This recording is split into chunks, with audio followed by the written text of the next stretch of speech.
महाभारत का युद्ध जीतने के बाद धर्मराज युधिष्ठिर ने एक यज्ञ किया और सोचने लगा, मेरे जितना विशाल यज्ञ ना किसी ने किया है ना कोई कर सकता है।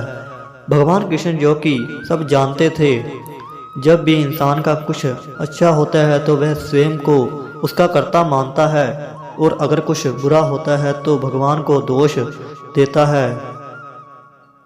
लेकिन इस बात को कभी भी समझने की कोशिश नहीं करता कि अच्छा हो या बुरा, सबका कर्तव्य एक है। इंसान तो सिर्फ एक कठपुतली है।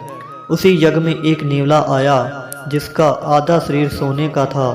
उसने धर्मराज युधिष्ठिर से कहा, तुम्हारा यह दान तो कुरुक्षेत्र के एक गांव में रहने वाले ब्राह्मण के शेर भर सत्तू के बराबर भी नहीं। तो इस बात को सुनकर युधिष्ठिर ने कहा कि तुम मेरे यज्ञ दान की किस आधार पर निंदा करते हो? क्या कमी है मेरे इस यज्ञ में? तो नेवले ने कहा, हे धर्मराज, मैं आपके यज्ञ की निंदा नहीं कर रहा, अपितु मैं सच कह रहा हूँ। कुछ समय पहले की बात है। कुरुक्षेत्र के एक गांव में एक निर्धन ब्राह्मण रहता था।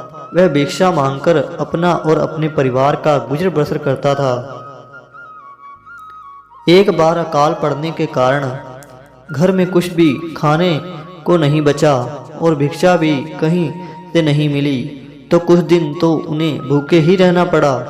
फिर एक दिन ब्राह्मण को मुट्ठी भर जौ मिले तो वह घर आकर उन्होंने उस मुट्ठी भर जौ को पीसकर सत्तू बनाया और जैसे ही परिवार के साथ खाने को बैठा कि उसकी कुटिया के दरवाजे पर भूख से बेहाल एक भिक्षु ने दस्तक दी और लड़खड़ाती आवाज से बोला, मुझे भूख लगी है, कुछ खाने को दो। तो ब्राह्मण से उसका ये हाल देखा ना गया। उसने अपने आगे पड़े सत्तू भिक्षु को दे दिए। उसने झट से वह खाया, लेकिन उसकी भूख अभी भी शांत नहीं हुई। तो यह देखकर ब्राह्मण की बीवी ने अपने आगे रखे सत्तू भी उस ब्राह्मण को खाने को दे दिए, लेकिन अब भी उस भिक्षु की भूख शांत नहीं हुई। तो ब्राह्मण के बेटे और बहू ने भी उसे अपने हिस्से के सत्तू दे दिए।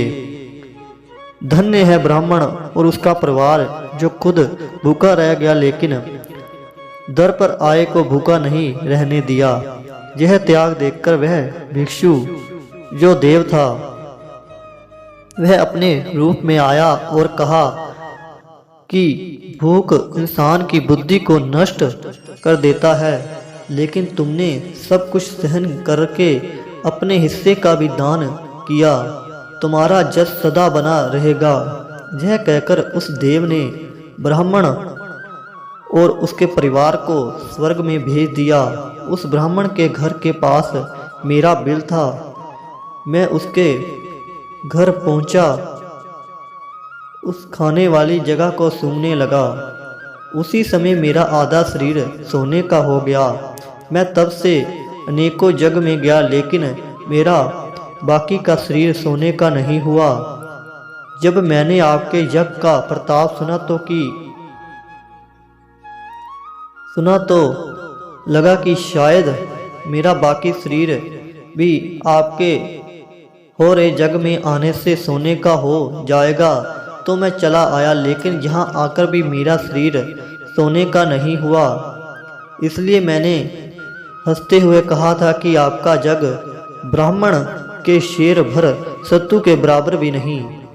यह सुनकर धर्मराज युधिष्ठिर का सिर नीचे झुक गया।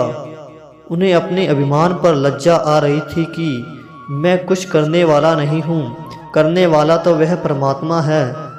मैं मूर्ख था कि इस यज्ञ का श्रेय खुद को दे रहा था। फिर धर्मराज ने नेवले से कहा कि तुम बहुत ज्ञानवान हो, कृपया कर मेरे सवालों के जवाब दे दो।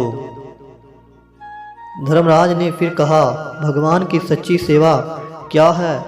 मनुष्य सबसे बड़ी भूल कहाँ पर करता है? मनुष्य को बुढ़ापे के लिए जवानी में कौन से 4 काम करके रख लेने चाहिए?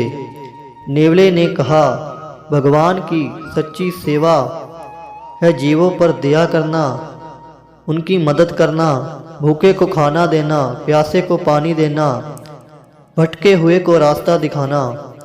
मनुष्य की सबसे बड़ी भूल है सांसारिक वस्तुओं पर गर्व करना जो उसका है ही नहीं। वह उसके पीछे भागता है, उस पर गर्व करता है। बुढ़ापे के लिए जवानी में ये 4 काम करके रख लेने चाहिए। धन का संग्रह, बच्चों में अच्छे संस्कार और भगवान की पूजा करना और अपने शरीर का अभ्यास करना, उसे काम में लगाए रखना। अगर हम काम करते रहेंगे तो तंदुरुस्त रहेंगे। धर्मराज को यह ज्ञान नेवले ने दिया और धर्मराज सब कुछ समझ गए।